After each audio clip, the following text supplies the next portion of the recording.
사랑하는 여러분, 육신을 입고 이 땅에 오신 예수 그리스도께서 당신의 구원 사역을 모두 마치신 후 몸을 가지신 채 부활 승천하심으로 이 땅을 떠나셨습니다. 그리고 주님께서 말씀하신 대로 주님의 뒤를 이어 하나님의 영이신 구혜사 성령님께서 우리와 함께 하시기 위해서 강림하셨습니다. 오늘 본문에서 주님께서 그 성령님에 대한 설명을 하시던 중 본문을 통해 14절을 통해 성령님은 주님의 영광을 나타내는 분이라고 말씀하셨습니다. 여러분, 주님이 말씀하신 대로 성령님께서 행하시는 중요한 사역 중 하나가 주님의 영광을 나타내는 것이라면 성령 충만한 사람, 곧 그 삶으로 주님의 영광을 나타내는 사람은, 그래서 저와 여러분 모든 크리스찬의 삶의 목적이, 여러분 제일의 목적이 주님의 영광을 드러내는 삶일 수밖에 없다라는 사실입니다. 그렇다면 여러분, 오늘 이 시간 우리가 함께 묵상하고자 하는 것은, 하나님의 영광을 나타내는 것은 실제로 무엇을 의미하느냐 하는 것입니다. 여러분, 우리가 세상처럼 주님의 영광, 주님의 영광, 주님의 영광 구호를 외치는 것일까요? 그러면 영광이 되는 것입니까? 아니면 찬양으로 노래하는 것이겠습니까? 오늘 본문을 통해서 주님께서 우리에게 이렇게 말씀하고 계십니다. 요한복음 16장 14절의 말씀을 보십시오. 우리 다 같이 읽을까요? 시작. 그가 내 영광을 나타내니 내 것을 가지고 너희에게 알릴 수 있느니라. 여러분, 신약 성경은 헬라어로 원문으로 써 있습니다. 원문에 보시면 상반절과 하반절을 잇는 호티라는 접속자가 있는데, 호티는 왜냐하면이라는 뜻을 나타내는 단어입니다. 따라서 원문의 뜻을 보다 정확하게 옮기면 본문은 이런 말씀입니다. 요한복음 16장 14절의 원문에 보시면 이렇게 되어 있어요. 원문에 보혜사 성령은 나를 영광되게 하실 것이다. 호티, 왜냐하면 그가 나의 것을 받아서 나의 것으로 너에게 알려주실 것이기 때문이다. 주님께서 이 땅을 떠나 승천하신 뒤에 성령님께서 강림하셨지만, 그러나 여러분, 성령님은 주님과 분리되어 있지 않습니다. 그러므로 성령님의 모든 사역은, 성령님이 하시는 모든 사역은 주님의 사역을 연장하는 것입니다. 바꿔 말하면 성령님의 모든 사역은 주님께서 이 땅에서 펼치셨던 주님의 사역을 열매 맺고 결실하게 하는 것입니다. 그래서 성령님께서 오직 주님의 것을 받아서 주님의 것을 우리에게 알려주신다고 말씀하고 계시는 거예요. 이 모든 것을 종합해 보면 성령님은 주님과 동일한 본체인 것입니다. 여러분, 그래서 다시 말하면 예수님과 성령님은 하나의 본체라는 것입니다. 그러므로 주님의 영광이 같은 본체를 지닌 성령님을 통해 그 모든 것이 송두리째 드러나게 되어 있다는 것이 당연한 것이 아니겠습니까? 여러분, 그렇다면 우리가 주님의 영광을 드러낸다는 것은 구체적으로 무엇을 의미하는 것이, 그 해답을 얻을 수 있지 않겠어요? 주님의 영광을 드러내는 것은 나를 주님께 드려서 주님과 내가 하나 되는 것, 주님의 말씀처럼 주님이 내 안에, 내가 주님 안에 거하는 것, 이것을 여러분 전문용어로 쓰면은 헌신이라는 말이 됩니다. 여러분, 헌신이란 나를 온전히 송두리째 전부를 드리는 것, 일부가 아닙니다. 일부 조그마한 것 드리는 거 아니에요. 나의 모든 것을 드리는 것을 헌신이라고 말하는 것입니다. 그렇다면 누가 여러분 주님의 영광을 드러낼 수 있을까요? 주님께 자기 자신 온전히 다 드리는 사람, 그 사람을 바로 헌신하는 사람이라고 말할 수 있는 것입니다. 자신의 몸과 마음을 온전히 주님께 드려서 주님과 하나가 될 때 주님은 그 사람을 통해 주님의 영광을 드러내게 하신다는 거예요. 여기서 이제 우리는 이런 질문을 할 수 있어야 할 것입니다. 주님께 우리 자신을 헌신한다는 것, 또 구체적으로 무엇을 의미하는 대한 질문이에요. 이 질문에 대한 해답은 성령님의 역사 속에 찾을 수가 있습니다. 성령님은 주님과 분리될 수 없는 한 본체라고 제가 말씀드렸어요. 그렇다면 이 세상과 이 땅에서 전혀 상관없이 승천하신 주님과 더불어 성령님께서 천상에 거하시는 분이 아니라는 것이에요. 보혜사 성령님은 저와 여러분 우리를 위하여 이 땅에 오시어 미천한 저와 여러분 속에 거하시면서 끊임없이 우리에게 중단 없는 격려와 때로는 책망으로 우리를 진리 가운데로 인도해 주고 계시는 분이십니다. 한마디로 표현하면 주님과 한 본체를 이루시는 성령님의 사역은 바로 저와 여러분 곧 인간에 대한 끊임없는 헌신인 것입니다. 그렇다면 주님과 하나 된다는 것, 즉 주님께 온전히 나를 헌신하는 것, 그것은 바로 사람에 대한 헌신을 뜻하는 것입니다. 주님에 대한 헌신은 반드시 사람에게 대한 헌신으로 증명되고 있다는 것이에요. 사람에 대한 헌신은 주님에 대한 헌신의 결과로 나타나고 있는 것입니다. 그렇다면 여러분 누가 주님의 영광을 드러내는 사람입니까? 주님 안에 사람에 대한 헌신하는 자입니다. 바로 옆에 보세요.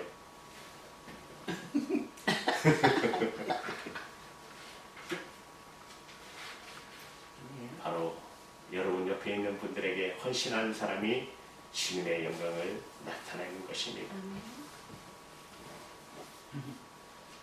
그것은 우리와 함께 하시는 성령님의 사역이 곧 인간에 대한 헌신인 까닭인 것입니다. 그래서 사람에 대해 헌신하지 못하는 사람은 어떤 경우도 주님이 그와 함께 하고 있지 않다는 뜻과 일맥상통한 것입니다.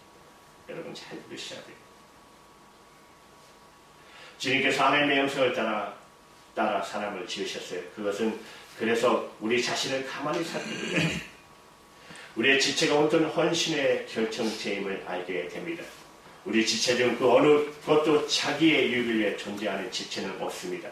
한결같이 다른 지체에 헌신하는 게 쉼없이 일하고 있어요. 여러분 머리카락 보십시오. 요새 보면 저도 장로님 따라가는 것 같아요. 머리가 빠지기 시작해요. 샤워하고 이러면 머리가 묵시죠. 오직 머리를 보호하기에 여름이든 겨울이든 안고 참고 자기 자리를 지키잖아요. 여러분 눈은요. 자기를 위해 세상을 보지 않아요. 편하기로 따지면 눈을 갖고 있는 것이 가장 편하지 않겠어요? 그러나 두뇌가 원하는 것을 보여주게 눈은 중단 없이 일을 하고 있습니다. 세월이 흘러 눈이 어두워지고 시력이 나빠서도 우리의 생명이 있는 한 눈의 헌신은 중단하지 않습니다. 여러분 치아는요.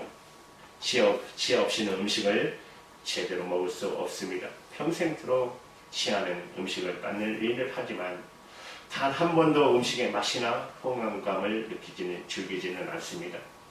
오직 헌신으로만 일관합니다. 여러분 위에 두 손 보십시오. 자기를 위해서 아무것도 할 수 없어요. 다른 손이 해줘야 해요. 심지어 여러분 가시만 바뀌어도 이 손이 뽑아줘야 되지 않아요? 두 손이 행하는 것은 모든 동작은 자기를 위함이 아니라 다른 지체를 위한 헌신뿐입니다. 여러분 발을 보십시오. 발은 피곤해 무릅쓰고 사람이 가기 원하는 것으로 움직이게 합니다. 그 사람의 온 체중을 지탱해 주고 있습니다. 여러분이 다른 사람 밑에 깔려 있다면 몇 시간이나 버틸 수 있겠습니까? 평생을 발은 평생을 우리에게 버텨주고 있지 않습니까? 그처럼 귀한 일을 하고서도 다른 높임을 받지 못합니다. 이치도 맨 제일 아래에 있어요. 다른 지체에 현격하게 차별 대우를 받습니다. 어떻게 알아요? 여러분 다른 지체, 얼굴, 몸 이런 데는 어떤 수건으로 닦아요? 좋은 수건으로 닦잖아요. 그렇죠? 그리고 나머지는 다 닦은 다음에 발을 닦지 않습니까? 그렇죠? 여러분 발 닦은 그걸로 얼굴 닦는 사람 없을 것입니다. 그렇죠? 그처럼 천대를 바꿔서도 발은 헌신을 중단치 않습니다. 우리의 육체가 편안한 수명을 취하고 있는 동안에도 일하기 멈추지 않는 여러분 여기 피를 통하게 하는 이 뛰는 심장, 이장 여러분 끊임없이 피를 전신에 흐르게 해주고 양분을 온몸을 나눠주기 위함입니다. 철저한 헌신입니다. 그렇다면 여러분 무엇이 불구일까요? 가령 나의 오른손과 팔이 불구라면 그 의미는 무엇일까요? 다른 지체의 헌신을 일방적으로 받기만 할 뿐 그 스스로는 다른 지체에게 전혀 헌신하지 못할 때 우리는 그 부위를 가리켜 불구라고 부릅니다. 바꿔 말하면 불구가 아닌 이상 인간의 모든 지체는 반드시 다른 지체에 헌신하게 되어 있다는 말입니다. 그것이 인간을 만드신 창조하신 하나님의 뜻입니다. 그렇다면 진정한 의미에서 불구자란 누구이겠습니까? 여러분, 신체 한 부위가 움직이지 않는다고 해서 그 사람이 불구자인 것은 아닌 것입니다. 머리끝부터 발끝까지 온통 헌신의 결정체인 지체를 지니고 있으면서 남의 헌신만을 요구할 뿐 자신은 전혀 타인을 위한 헌신의 삶을 살지 않는다면 바로 그 사람이 돌이킬 수 없는 불구자일 것입니다. 반면 신체 한 부위가 움직이지 않고 팔이 불편하고 다리가 한쪽 불편하더라도 그런 불구가 있을지라도 나머지 부위로 타인을 위한 헌신의 삶을 산다면 그는 참된 의미에서 정상적일 것입니다. 지극히 건강한 사람일 것입니다. 사랑하는 여러분, 여러분은 어떤 경우입니까? 여러분들은 진정한 의미에서 정상입니까? 아니면 불구자들입니까? 하나님께서 우리에게 특별히 헌신의 결정체로 허락하신 이 보배로운 지체들로 사람을 위해 헌신하는 삶을 살지 못한 채 그저 그 지체들을 가지고 자기들이 자기의 이기심과 욕구와 그걸 욕심으로 도구로만 전략시킨다면 여러분 그보다 더 심각한 불구자가 어디 있겠어요? 우리는 정령 정상이고도 참된 인간, 다시 말해 주님의 영광을 나타내는 성령 충만한 그리스도인이 되기 원한다면 우리는 오늘부터 가족부터 이웃부터 헌신하는 삶을 사는 자가 되어야 할 것입니다.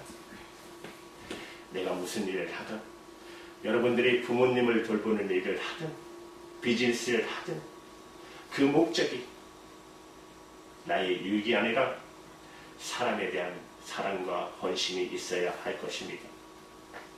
내게 잘해주고 그래서 헌신하는 것이 아니라 내가 좋아하는 사람만 그 사람을 위해서 헌신하는 것이 아니라 나에게 때로는 아픔을 줄 적만적 그 사람을 향한 헌신도 있어야 할 것입니다.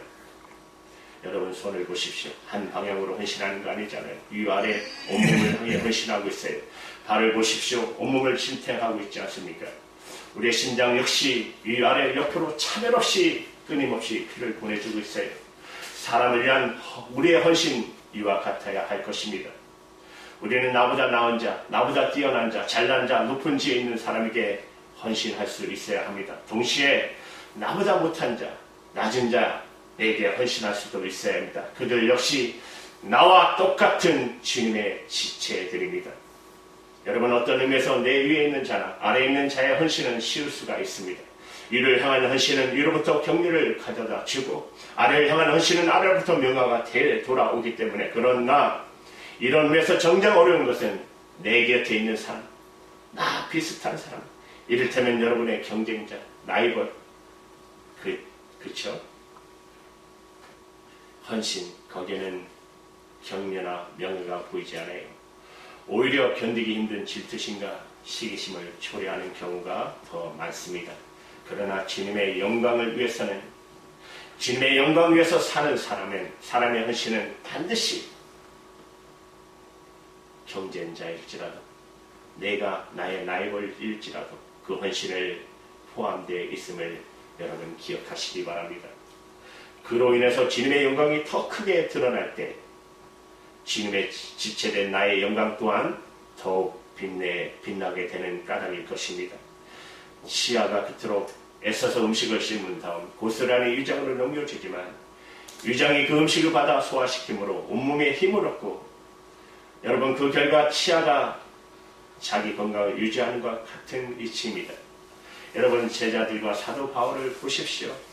제자들은 주님과 3년간 함께 동거한 주님의 제자들이지만 여러분 사도 바울은 육신을 입고 이 땅에 오신 주님을 직접 한 번도 만나보지 못한 사람입니다. 그러나 여러분 대중적인 인기나 영향력은 사도 바울 쪽이 훨씬 더 컸습니다. 말하자면 제자들에게 있어서 사도 바울은 경계할 라이벌이며 경쟁자인 셈입니다. 그러나 제자들은 바울에 대한 헌신을 거부하지 않았습니다. 제자들은 예수님의 공생애를 보지 못한 바울에게 그들이 보고 그들이 듣고 경험한 모든 것을 일러 주었습니다.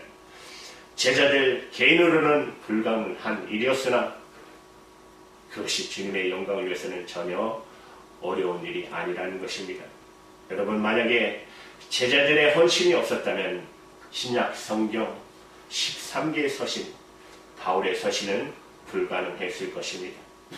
제자들의 헌신이 바울의 서신을 갖고 바울의 서신은 복음의 세계화를 이루며 그 결과 주님의 영광이 온 세계에 드러나는 그리고 또한 제자들이 이스라엘 넘어 세계 위인이 될 수가 있었던 것입니다.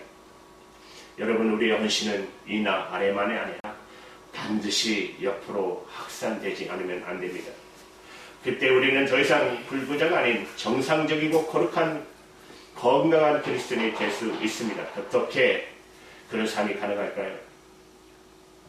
우리가 헌신하게 이 땅에 오신 성령님께서 우리와 함께 하심으로 가능한 것입니다. 그분의 조명 아래 거함으로 그분의 인도하심을 받음으로 그분이 말씀하시는 말씀에 귀 기울임으로 가능한 것입니다. 김승종 신부님의 이야기입니다. 날 때부터 국주로 태어난 소녀가 있었습니다. 자인이 커가면서 사람을 보기를 꺼려 했습니다. 딸의 탁한 사정을 잘 아는 부모도 어쩔 도리가 없었습니다. 그 결과 그녀는 17살 때까지 집 밖으로 나가본 적이 없습니다. 그 17년이란 얼마나 어두운 절망의 세월이겠습니까? 마침 그녀의 부모가 카톨릭 신자였기에 어느 날 그 집을 방문한 수녀님들이 그녀를 억지로 끌어서 피정에 참여케 했습니다. 여러분 피정이란 우리 개신교의 부흥회와 같은 거예요. 부흥상회를 뜻하는 거예요. 피정도정 강사가 김승종 신부님께서 모두 나가 아무 곳에나 성령님의 음성을 듣고 오라고 했습니다. 소녀는 사람이 없는 곳을 찾아다니기 시작했습니다. 근데 하필 보니까 쓰레기 옆통이에요. 사람이 없는 곳이. 소녀는 그래 나는 어디 가나 쓸모없는 쓰레기에 불과하구나 생각하며 그곳에서 절망할 수밖에 없었습니다. 그때 한 소년이 다가오더니 쓰레기통을 뒤지기 시작합니다. 그리고는 종이와 깡통과 그리고 병들을 골라냈습니다. 그 쓰레기를 가져가 뭘 하느냐고 묻자 그 소년은 하는 말이 이것을 고물상에 팔아 그 돈으로 병든 아버지 약을 사기 위함이고 이라고 그리고 자기 동생들을 모으기 위해서 그런다고. 17년 동안 집안에서 살던 소녀는 쓰레기도 돈이 되고 사람을 살릴 수 있다는 사실을 처음 알았습니다. 그 순간 성령님의 음성을 듣기 시작합니다. 아, 나와 같은 이 쓰레기, 껍데기는 쓰레기이지만 얼마든지 사람을 위해 헌신할 수 있는 삶을 살 수 있겠구나. 내가 이런 모습으로 태어난 것은 나의 헌신이 없이는 살 수 없는 누군가가 있기 때문이구나. 그날부터 소녀는 자기와 같이 육체적으로 불우한 처지에 있는 사람들에 헌신하기 시작합니다. 그리고는 지금은 병약한 노인을 위해 지금은 양로원에서 아예 기거하면서 그림보다 더 아름다운 헌신의 삶을 살고 있습니다. 그녀가 헌신함으로 그녀의 삶을 통해 주님의 영광이 드러날 뿐만 아니라 사람으로서 그 자신의 영광과 가치가 회복된 것입니다. 그날 성령님의 인도하심이 없었다면 그녀는 지금도 아마 자기 방 속에 갇힌 채 정말 영원한 불구자로 인생을 마치고 말았을 것입니다. 그러나 이제 헌신의 삶을 사는 그녀는 더 이상 불구자가 아닙니다. 사랑하는 여러분, 누구보다도 아름답고 건강한 그리스도인으로 거듭난 그 여인, 우리가 이 세상에 왜 태어났을까요? 주님의 한 지체로서 주님의 또 다른 지체들인 여러분 사람들의 헌신을 하기 위해서요. 나의 헌신이 아니고서는 누군가의 삶이 완성될 수 없음을 깨닫는 것, 그것이 얼마나 가슴 벅찬 일일까요? 사랑하는 여러분, 이제 부부자의 삶을 종집을 찍기를 원하십니까? 진정 주님의 영광을 드러내는 성령 충만한 정상적인 그리스도의 되기를 원하십니까? 그렇다면 우리에게 보내신 사람들에게 헌신하는 삶을 사시기 바랍니다. 그 순간부터 우리는 자신의 가치가 새로워질 것입니다. 우리를 헌신해 주시는 성령님이 지금 함께 하기 때문에 가능하신 것입니다. 이것이 여러분 성령 충만한 삶, 주님의 영광을 드러내는 삶임을 기억하시기 바랍니다. 기도하시겠습니다. 하나님의 형상대로